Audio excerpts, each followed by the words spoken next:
Armstrong. Chris Chapman will join us in a minute, and we're back at Louisville Motor Speedway in Louisville, Kentucky, where 1 week ago some of the wildest racing we've ever seen on the TNT Monster Truck Challenge took place. And the guy who was really putting on the show and who was the big story was a fella who frankly didn't want to drive the truck he had here. Andy Brass made Bigfoot 4 talk on this figure 8 course.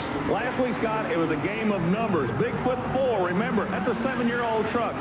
A lot of controversy started in Dallas 2 weeks ago. The truck that they were running was Outlaw. Andy Brass made the statement, I would love nothing more than to come back and beat these guys with the old truck. And Scott, last night, he literally came that close to doing it. In the run against Carolina Crusher in the semifinals, I don't think I've ever seen anybody in monster truck racing make up that big a deficit in one race. He was well over a half track behind us, and after the run, during a driver interview, I remember looking at the camera saying, that was the best monster truck race I've ever seen.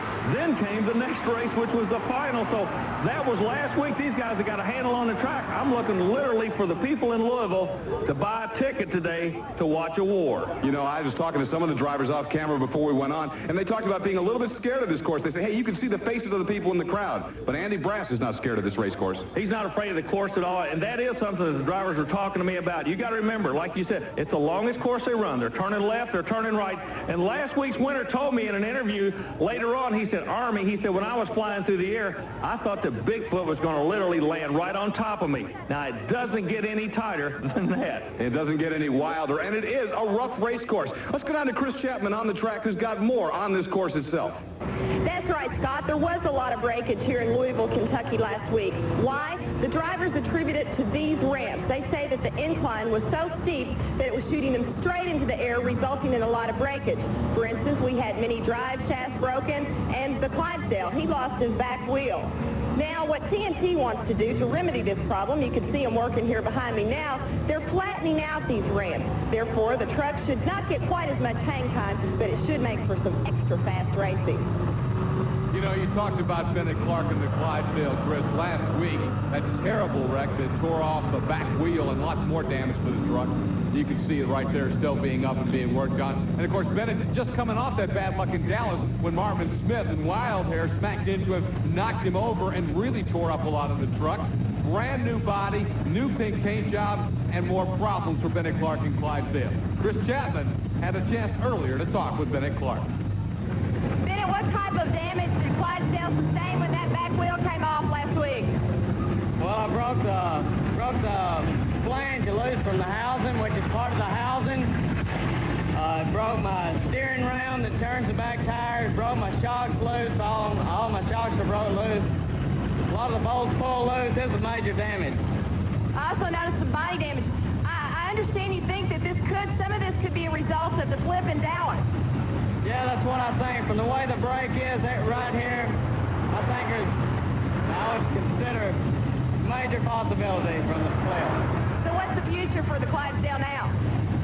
Well, we're going to try to get it back together and try to get in the race today. I don't know if I can run full bore tonight or not, but we'll go back home, straighten up the body, put the body back on, and we'll run it wide open again. Good luck to you, Bennett. Thank you.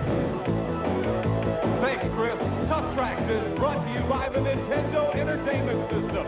Nintendo, now you're playing with power.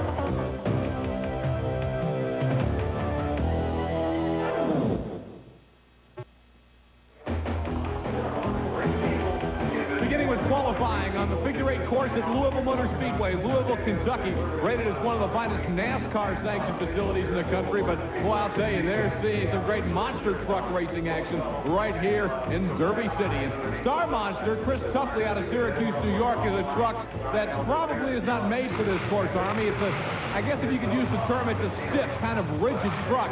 And this is the kind of track that's probably going to really beat him up. Well, the Star Monster will go good on a straight course. The short wheelbase is not conducive to the turns they got to make the truck look stiff. You can see it right now. The curving of the wheel, the tires biting, letting go, biting, letting go. Plus, he runs a small engine. He runs what they call a small block AAA.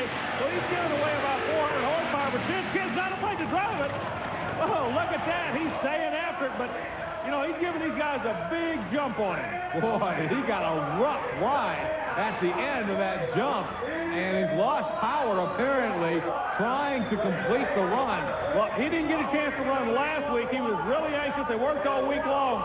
Boy, it'd be a shame if he won't make the first round call. Star Monster, well, he's got it fired back up, so at least he should be able to complete the run and get a qualifying time. Here comes Chris Tuffley again. Hey, he's just having fun right now. Time wasn't a factor here. It was just he wanted to get a good flight out of it.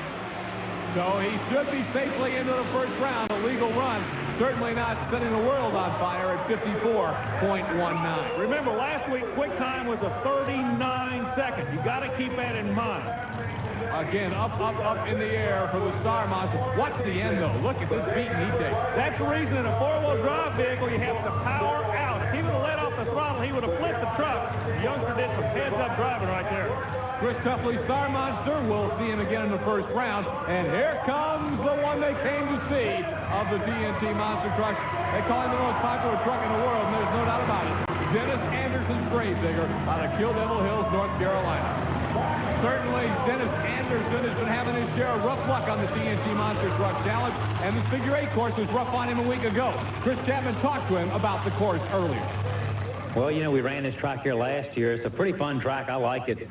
The thing of it is if you take off on the inside lane, you think you're way ahead of the other guy, but the lane changes and it swaps around. If you get out of the truck any, you let out of it because you think you're so far ahead, and all of a sudden they zoom by you. So you got to stay after it pretty good. But it's a real neat track, and I like it as long because you don't have to take off hard with the truck and worry about ripping something out, taking off. And you got a lot of, you got a lot of catching up room. It's going to be a fun track. You were having some problems down in Dallas. Do you think that you've corrected those, and what type of different adjustments have you made on the digger for this track?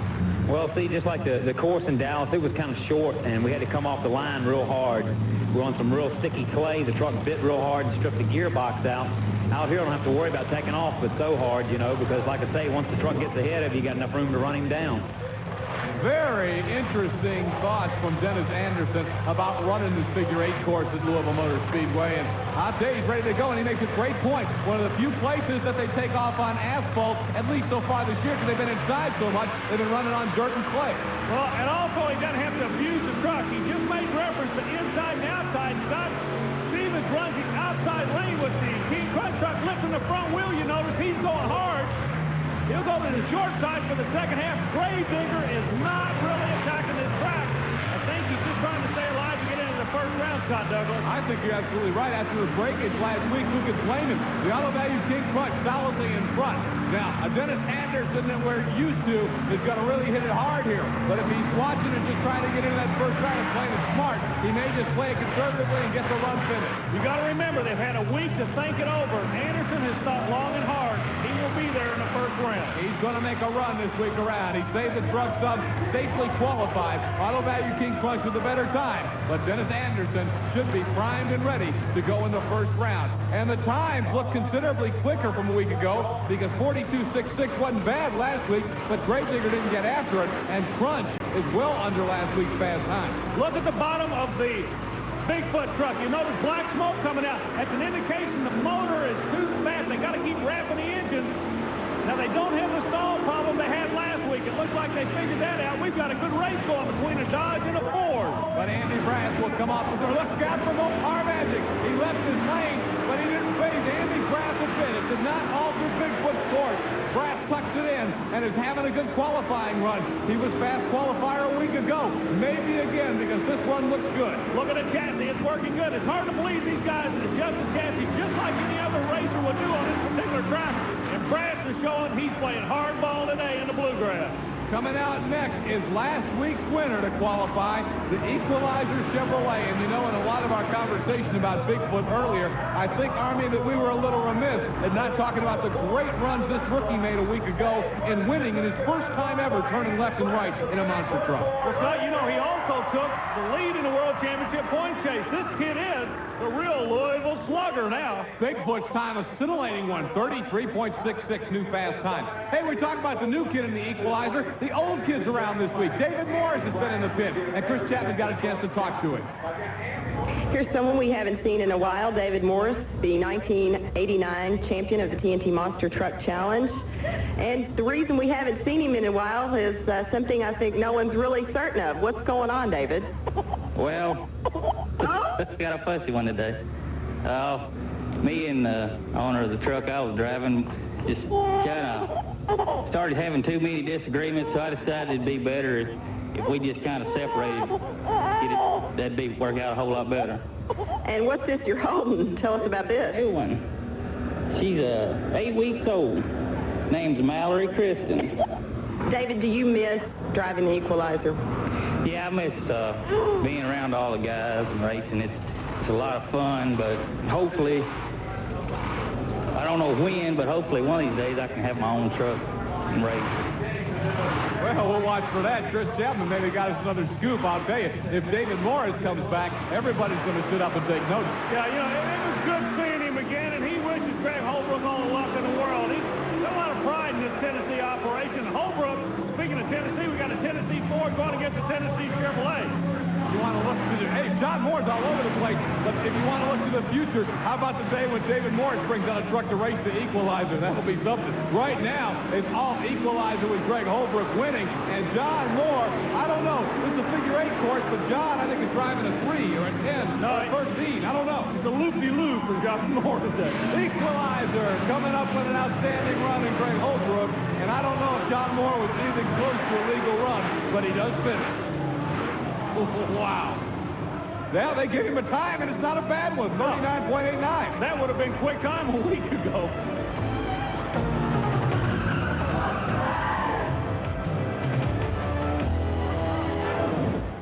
Join. Back with the superstars of monster truck racing right here on Tuff Track. It's the TNT Monster Truck Challenge. We're qualifying on the figure 8 at Louisville Motor Speedway. Gary Porter's Carolina Crusher side by side with Kid Waring's Thunder Chicken. Porter comes out working a low lane. Gary Porter is just a good driver. He doesn't look like he's working with Chuck Harley at all, Scott. He's looking awfully strong. A good jump. Little bounce at the end, but he's in pretty good shape. This looks like a nice run for the Crusher. Again, the time to beat, though, is down around 33 seconds. Okay, now the Carolina Crusher, he learned something on that previous jump. He will adjust when he goes into the next round. He'll adjust that truck and try to get a different angle of jump right there. A little bit of a bounce cost him. What's the time, Scott? He needed to be a 33.66 to take over fast time, and he's not able to do that, but it's a good time nonetheless, 35.29. That puts him second fastest at the moment in the Carolina Crusher. The Clydesdale will come out. We documented his problems earlier, and look at this. Looks like half a truck, Army. Well, Scott, it is half a truck. The bed's completely gone. And you got to remember, that's a brand new bed. We're looking at a brand new paint job. There were some graphics that were to be put on the truck. They were not able to get it together, and I'm kind of glad because it would have torn the graphics all well. We're going to be looking for a new Clydesdale. He's got a positive attitude, but right now, he's got his hands full with the big, bad micro machine. Kurt Fisher, former world champion mud racer, now in the big monster truck. Let me ask you about all that's been stripped away from the Clydesdale. Army, is he going to have any chance at running any kind of a race? I mean, is there a lot of back-end weight missing, or is that just kind of superficial? No, it is superficial. That's a fiberglass replica body, so it's really, he weighs about 25 or 30 pounds less than he did before, and in these vehicles, that will mean nothing whatsoever. It's going to be a good run. I look for him to take it easy. I don't think he's going to try to abuse the equipment. Meanwhile, Fisher is trying to learn how to attack with the micro machine. Let's see what he can do. Fisher on the right, Clydesdale on the left. Micro machine, if you'll remember a week ago, was running very strong and it seemed to figure the angles up his track pretty well, but got disqualified for cutting one angle too well, and that was going through the grass in the far turn. Scott Douglas, I just noticed something. The micro machine was having the same problems that Bigfoot did last week. That being the engine has a tendency to stammer a little bit when they leave the starting line.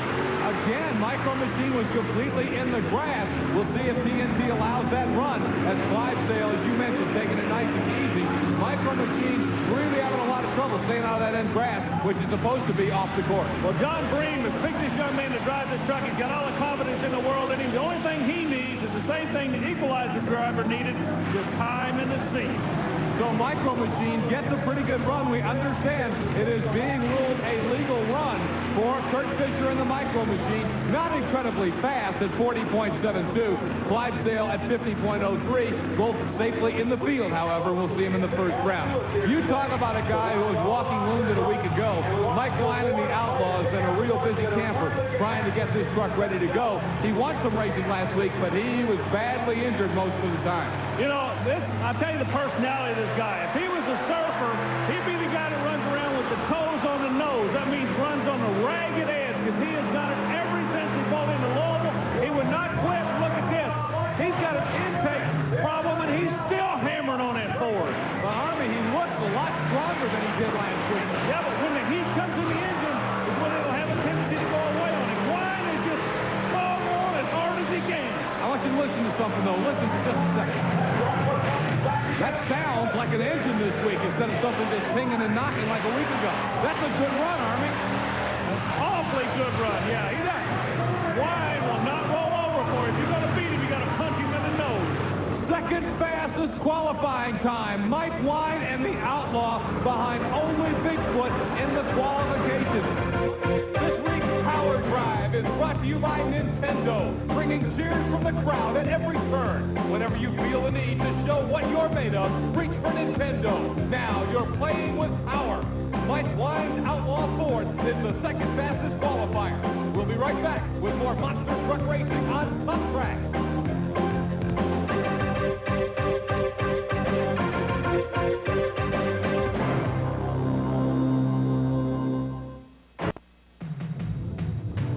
The biggest names in motorsport, the most awesome machinery anywhere, come your way each week on Tuff Trax. Battling for the World Championship on the TNT Monster Truck Challenge.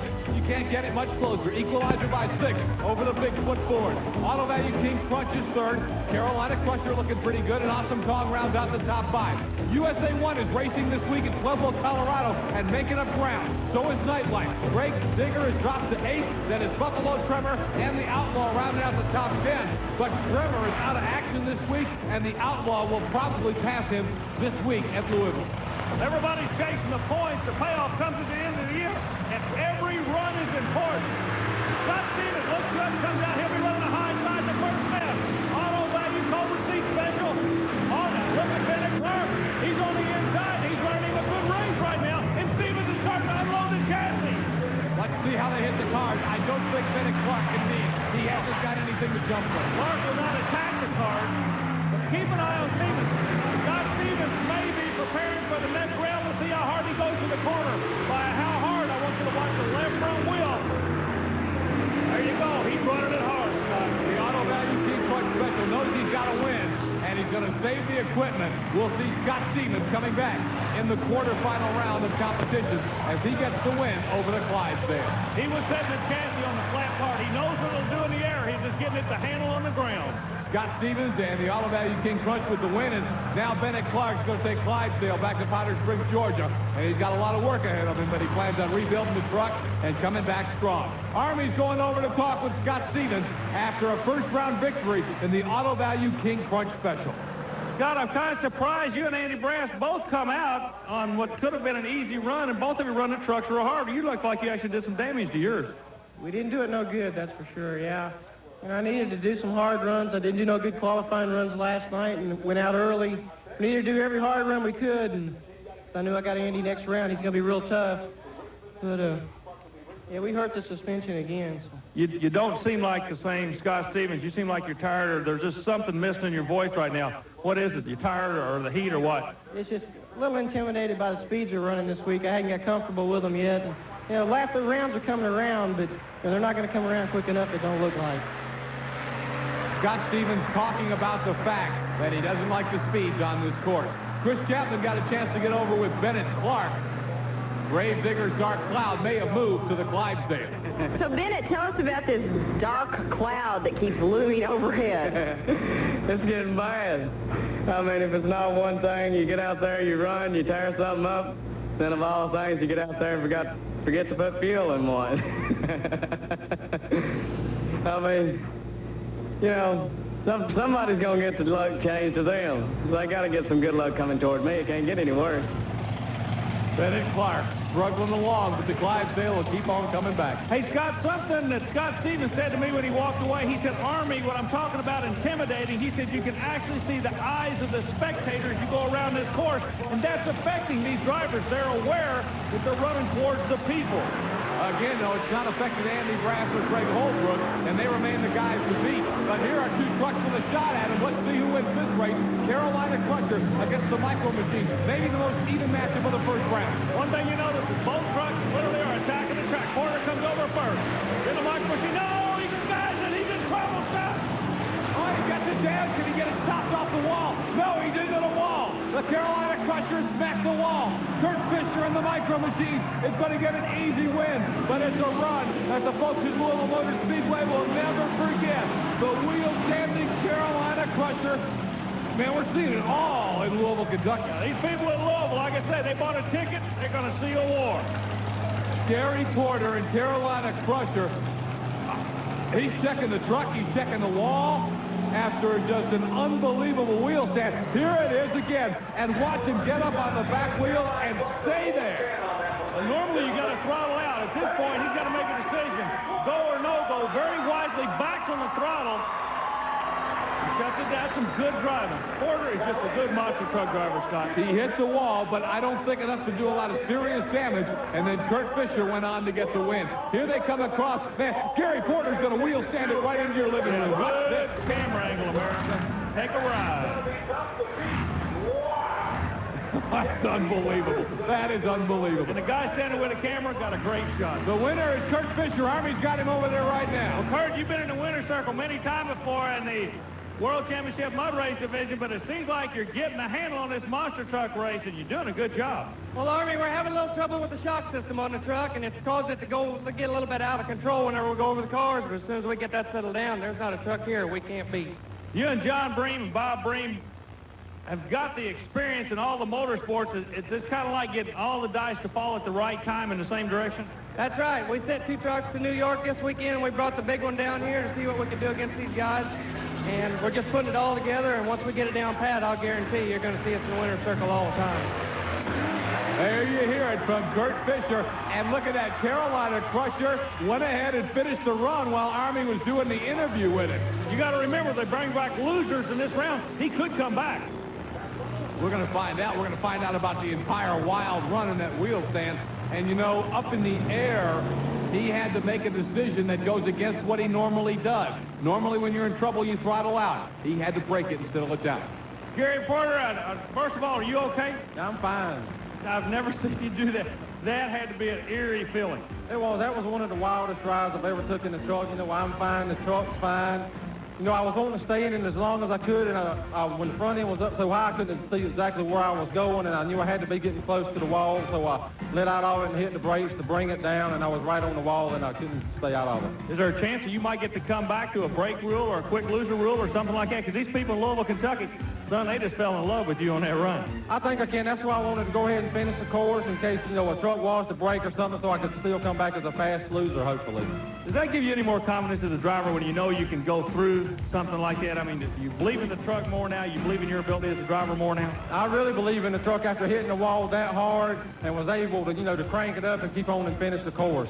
Hopefully we'll see you in the next round later today. Okay, thank you. You know where we got to be going now after that run. Yes, indeed. It's time for the Crunch of the Week. Hold on to your seats for the amazing Crunch of the Week, brought to you by Micro Machines, the #1 colossally collectible vehicles in the world. If it doesn't say Micro Machine, it's not the real thing. You're in the seats in the turn at Louisville Motor Speedway, and watch this truck come at you. Walking this goal. Gary Porter's Carolina Crusher. That's about as wild as it gets. The Crusher on the Crunch of the Week.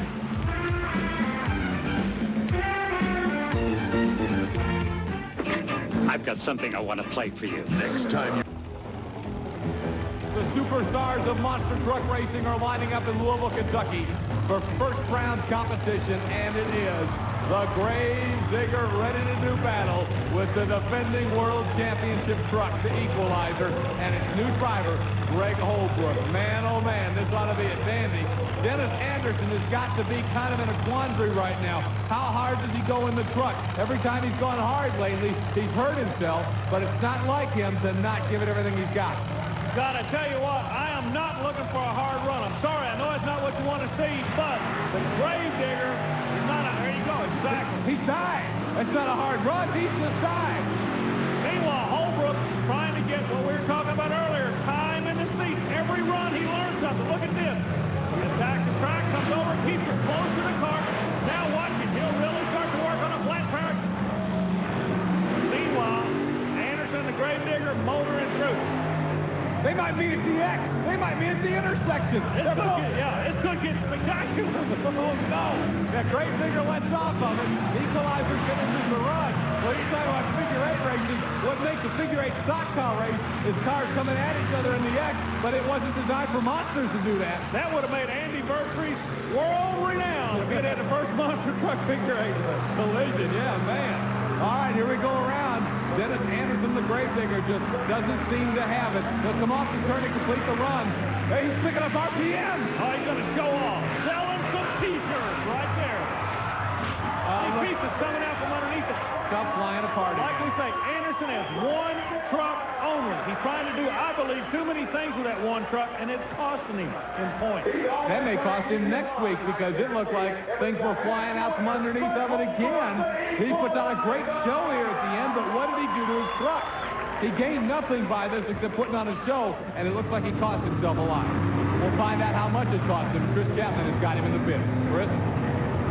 Dennis, let me ask you this. Is the same dark cloud that's following Bennett Clark around following you? I think so. I think my cloud is following Bennett. What in the world happened this time? Well, I think when I come off the line, I came off kind of hard and it rung a rear axle, so I just eased off up until the end of the course. I just skied it out. I had to go for one more air ride before I put it on the trailer. Yeah, you did. We noticed that. Why did you do that? Well, I done it for the fans, really. I mean, it was really a pretty bum run, and I figured that if I had my momentum built up, I could get some good air out of it, and that's what they're here to see. Dennis Anderson, always the true sport. Good luck to you in the races coming up in Richmond. All right, thanks. You know, if I can make one point off what he said, that is why Dennis Anderson is so popular, despite the fact that lately he hasn't been winning that much. He hasn't lost much popularity, and that's because he's still, if he's not going to win, he is going to entertain his fans. And they buy T-shirts and hats with Gravedigger on it. That's what he calls the T-shirt run. Speaking of a run, here we go. Star Monster going after no problem. GMC and Ford. Star Monster is GMC out of New York. The Ford from Tennessee. John Moore and no problem. Two of the shortest wheelbase trucks on the circuit running side by side. They're going to hit the jump side by side. Ford, Chevrolet, Ford goes first.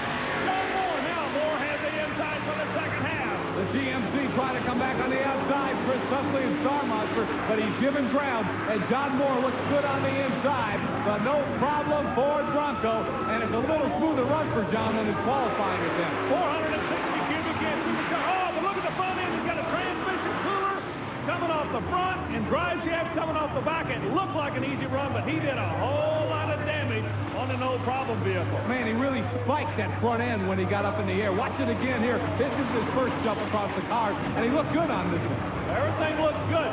Now, somewhere the transmission cooler comes out. It falls out the front of the truck. There it is. On the right side, you can see it hanging down. He's lost the drive shaft. Man, he's just trying to get that rascal home. Ended up finishing the run and getting the win, but obviously repairs in the pit area for John Moore, no problem. The Outlaw, Mike Wine, surprisingly fast in qualifying, takes on Kid Rarig and the Thunder Chicken. Let's watch it. Mike Wine is running a new truck. He's running an old engine. When he gets a new engine in the new truck, he's definitely going to be a player. But right now, look at the chassis. You notice the chirping, the bite. Watch it. I'll tell you, Mike struggled all last week, but he is really looking strong today. Mike Wine, anything you put under him, he's going to drive it as hard as he can. Now he's on the outside. The Thunder Chicken's got the shorter way around the rest of the way. And Chicken is still running strong. There's that bite I was telling you about. A little bit of bounce on the Outlaw. He's got to overcome it. Look at this. We're going to line up side by side for the final. Outlaw Ford. By a length. What a great race. The victory going to Mike Wine and the Outlaw Ford, but Kid Raring and the Thunder Chicken, kind of unheralded coming in this week. He ran a great run against the second fast qualifier. Here comes the finish, Army. Kid Raring used that inside to perfection. Now, you know, Kid Raring is kind of a low-profile guy, but he goes for that pay window a whole lot on the TNT circuit. You know what made the difference? He was a little bit higher in the air than Outlaw, and Wine got down just a little bit quicker. I messed up on that one. I forgot to tighten my belt. Oh, I was hit. What? No more. What a race! Yeah, I messed up that time, though.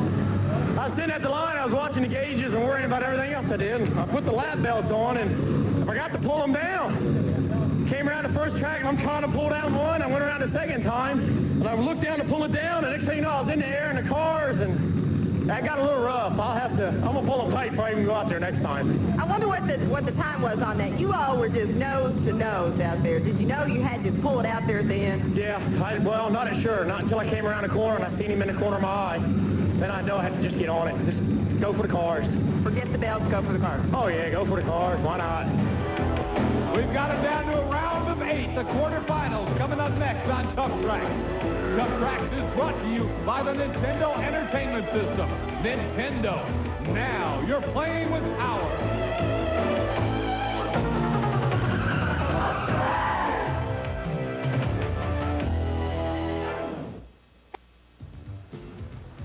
Douglas, Army Armstrong, and Chris Chapman welcoming you back to Louisville Motor Speedway, Louisville, Kentucky, as we go to the quarterfinals. Look at this, the biggest feud in monster truck racing about to be renewed. Bigfoot against the Auto Value King Crunch. Then we're going to see the Micro Machines come out against the fast loser, the Thunder Chicken, who ran strong in the first round. The Equalizer will take on the Carolina Crusher. They battled for the World Championship a year ago. And then John Moore and No Problem will meet the Outlaw in an all-Ford showdown. But here it is, the feud of the day in monster truck racing. Bigfoot having to run the Bigfoot Ford when they want to run the Bigfoot number 8. And Auto Value King Crunch, the one truck that really does a lot of talking against Bigfoot's new truck. Once again, Bigfoot stammered just a little bit. The brass back in the throttle trying to reel Stevens in. Look at Stevens, he's yanking that right front wheel. Man, no love lost right here, Scott Douglas. Andy Brass skies again and almost leads the entire run of cars. Here they go to the turn, side by side. Look how hard the chassis are working. Both trucks lifting the front wheel. Stevens has the back on the throttle. He heads toward the crowd. Bigfoot working the inside. It's going to be Bigfoot with the win if he can hold her straight. Andy Brass. Look out. What's that? Now the sheet metal is coming apart. Hard landing. Hard. These guys are really getting slapped around in those trucks. Stevens is stunned right now. Scott Stevens is having problems watching from the camera angle. I believe it may have knocked him out just for a second. Watch the impact.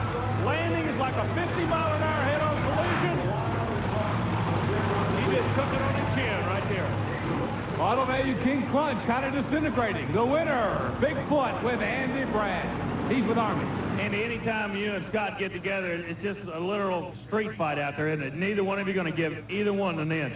That's right. You know, it was close running this round, but the Ford acclaimed Bigfoot was running pretty good. You know, I know we got up a little high in the lane, but at the same time, I think Scott might have been a little bit low, but like I say, it's just kind of, we're friends outside off the track, but once we get on the track, it's dog-eat-dog out here.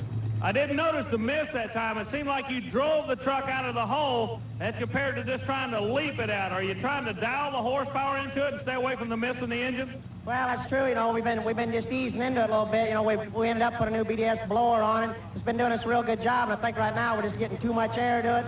We don't have the pulleys to gear it down a little bit, so I just kind of got to feather in and slowly feed the fuel and air to it to make it run. You're seeing the critical part of the race. Bigfoot came a little high, but it didn't look like that had any effect on this. For some reason, Scott Stevens lost it and almost hit the wall. Chris Chapman's going to talk to him and find out if he did hit that wall. Scott, you were definitely in the race, but it looked like you hit the wall coming off that last corner. Yeah, steering quit when we went over the cars, and I don't know what happened. Just got going a little too fast, too close to the wall there, and the steering started working again. I thought I had a shot in there at the finish line because Andy's truck really wasn't working that good. It just didn't work. Maybe I should have hit the wall. Wouldn't have done as much damage to our truck. But the truck's running better now. I'm not so intimidated about the speed, and about had everything we needed, but it's all too late now. Micro Machines lining up again on the far outside. Kurt Fisher, that gives him an angle to the turn as he races Thunder Chicken. Now, Thunder Chicken, if you got to pull for an underdog in today's competition, it's got to be the Thunder Chicken, because he's rearing down on horsepower, but he just keeps hammering away. And look at this. He's making life miserable for the Micro Machine right now. Chicken's got the lead, but now Micro Machine's got the inside groove, and he's looking good. Kurt Fisher. Yeah, Chicken goes dead coming off of the jump. Fisher's going to go to the next round, it looks like. The Micro Machine looking strong, and the Thunder Chicken looking dead in the water. Kurt Fisher wisely sees his opponent is beaten. He'll ease over the car, save the equipment, and go on into the semifinal. Micro Machine getting the victory over the Thunder Chicken. Kurt Fisher out of Jefferson City, Missouri. Thunder Chicken is refired, and he'll go ahead and finish out the run. But he is beaten by the Micro Machine here this afternoon. Your winner, the Micro Machine, Kurt Fisher, and Army Armstrong standing by with him right now. Kurt, when you leave the starting line, the truck has a hesitation in it. It's almost like it's going to stop and then it picks back up again. What's causing that? Well, Army, we're having a little trouble. I think the fuel filter's getting stopped up. It started the very first round, and they're running the round so fast today, we just don't have time to get it all apart and get it cleaned up, so we're just hoping for the best. If we don't have shock problems this time, we're going to pull it apart and see if that's what's wrong. How about the Micro Machines? Everything else looking good? Just that little fuel problem? Yeah, other than that, it's running great. We'll see you in that next round. Thank you, Army. He looks really quick. I like the way that truck is running. Here comes the two trucks that battled for the World Championship 1 year ago, side by side. The World Champion Equalizer and the defending runner-up for the World Championship, the Carolina Crusher. What you're looking at are two different ideas on suspension. The yellow truck, the older suspension, notice how much taller it is than the blue truck. The Equalizer with the rookie driver runs a lower profile, and it seems to work a whole lot better for this kid out of Tennessee. But the North Carolina driver is really making him work for it, Scott. Let's watch how the Crusher handles his course, because, Army, Gary Porter's not far from decision time. He's close to having a new truck ready, but he loves the way this old truck runs. I was interested in seeing how he's going to come over that jump out of the left. Hey, look at this. Porter's going to the next round. The Equalizer blows the tire out. A blown tire sidelines the world champion, and Carolina Crushers in the Final Four. That will affect the World Championship point standings, but Bigfoot is still alive. What an incredible story today. After skying, wheeling, and almost landing in the fence, Carolina Crusher comes back and will record a victory over the world champ. Let's see if we can see what, there it is. I guess it was that impact right there, or no, there. That's what blew the tire out on the Equalizer. That second hard shot onto the asphalt at Louisville Motor Speedway. And man, you can't run it like that. Equalizer's done. I was watching the Crusher and see how he handled it. He drove the same way he has been all day long. You know, he's staying with what got him there. Speaking of what got him there, two Fords side by side. The Outlaw from New Jersey and the Tennessee, no problem. Boy, you talk about the Comeback of the Week award. A week ago, Outlaw was sputtering and putting around and got a couple of breaks to win races. Today, he has just flat looked strong. He looked awfully strong on a very, very hot day. Working the inside of the truck. This Mike Wine kid is good. You're not going to rattle him. The truck is not handled real good. You see it kind of bouncing around, chirping, but he stays after it. That new Nick Rossi suspension is looking as smooth as this looks, too. You know, he was a finalist in Dallas 1 week on the three-way course. Look out, John Moore. Moore just about disqualified. He does disqualify himself. The Outlaw will move to the next round. But John Moore's not quitting. Look at this. John Moore's going after him. He's not worried about a DQ. Here he comes. Outlaw's got him beat against John Moore. Turned that figure 8 into a 9 or a 10, but he gave it a wild run. Mike Wine wins it nonetheless in the Outlaw. So Wine has made it to the Final Four. His next opponent will be the Carolina Crusher. You're going to see no problem getting into trouble here, and that's what ended up costing him. Chris Chapman's in the pit with Mike Wine, and he gives him the word that the Outlaw's next opponent, Gary Porter, and the Carolina Crushers Chevrolet. Let's see what Mr. Wine thinks about that matchup. Me and Carolina Crushers only ran against each other 3 times. All 3 times I've come in second by 2/100ths of a second. Today I'm not even going to come in 2/100ths of a second. Today Carolina Crushers going to be behind me 2/100ths of a second.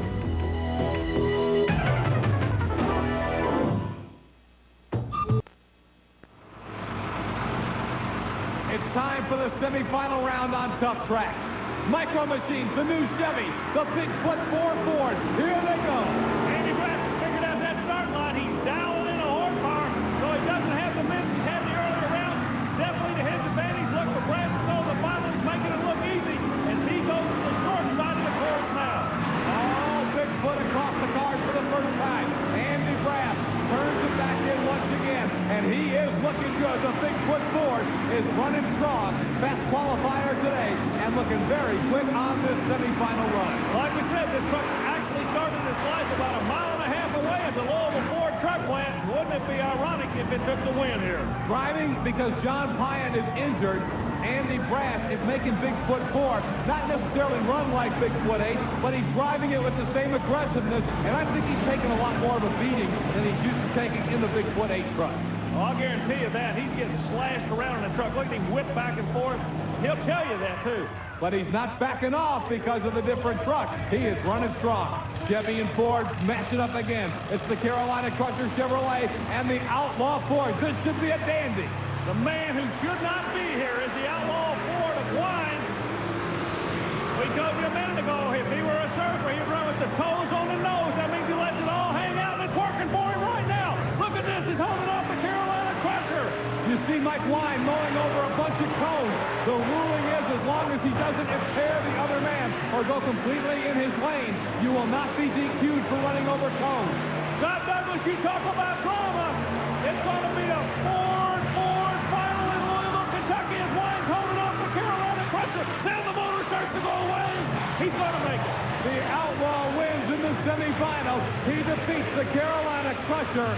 And with two big Ford plants in this town, it's two big Fords in the Monster Smash Final.